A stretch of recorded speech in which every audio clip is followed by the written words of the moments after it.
When an artist is looking for inspiration for their fantasy art, look no further than the nature around you.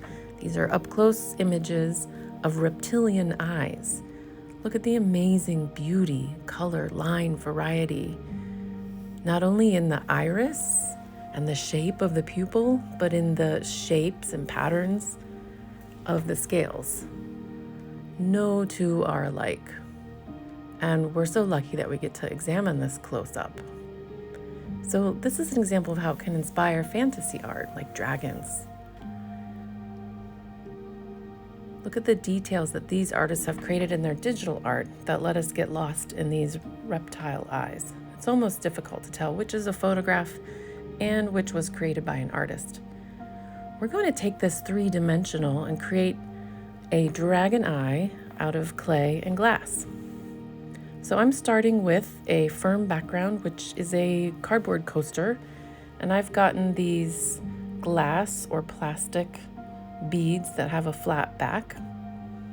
The first thing I'm going to do is center my cornea area. So that's going to be the part that has the iris and the pupil.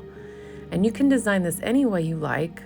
I am using a curved template to make kind of a really nice cat-shaped pupil, but you should get your inspiration from other art that you like, and you can make this any shape you want.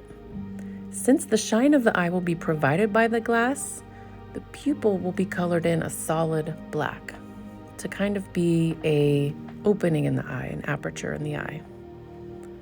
When I'm coloring something this small and I want it to be really nice, I start inside the shape and kind of feather my way towards the line so that I can do the best job of filling the shape without getting outside of that line.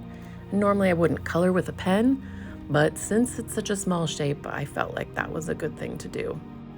When you're choosing your colors for your dragon eye, you might want to think about complementary colors, so colors that are across from one another on the color wheel. If there's a color you're thinking of for the skin, consider using the color opposite from that for your iris.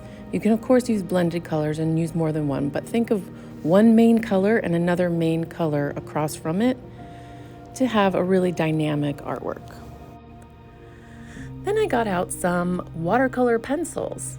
These are really nice because you can do exacting detail, but then you can also use water to kind of make the design blurry and more vivid. I started with a darker color around the outside of the iris. This is something I notice a lot in human eyes. And then I do a gradient moving inside the eye, leaving a very, very light color or even white closer to the center where the pupil is. I used lines also to help create some detail in my iris. I'm now using just a little bit of water and a tiny brush to help blend those colors. And now that it's dry, I can use just a very small amount of clear glue.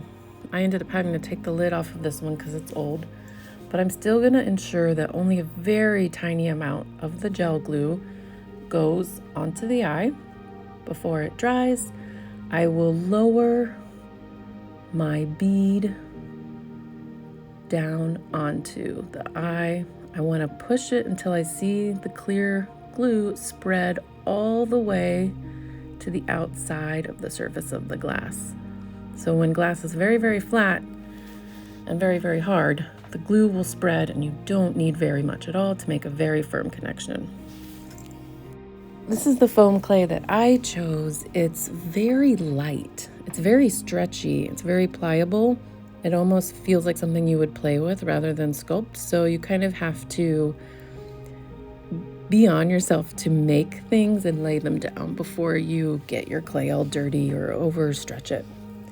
So I'm going to start with 2 rolled coils, which will become the surrounding skin on the eye. It's great because the outside of what you just drew and designed won't be showing at all, It's okay if some things are mismatched or if the marble slid or anything went wrong on the outside, or if your drawing kind of went out. Another option before you add this clay is to go ahead and color your cardboard. I later on wished that I had done this in this video. And now that I have 2 flattened coils laying across my eye like eyelids, I'm going to start to form tiny little spheres with my clay. A smooth little sphere that I've rolled with my fingertip on the table, when it's pressed, will look a lot like a scale.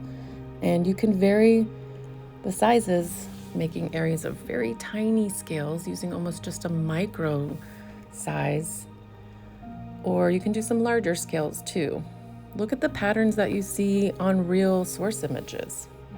You can also roll some tiny cone shapes on the table to make more spiky shaped.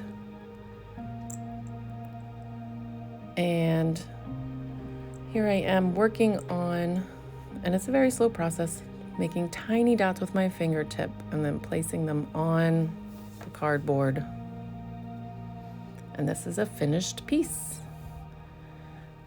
The best thing is to let it dry, but I tried that you can also kind of move right into watercolor painting with clay that hasn't fully dried yet, and it worked out just fine.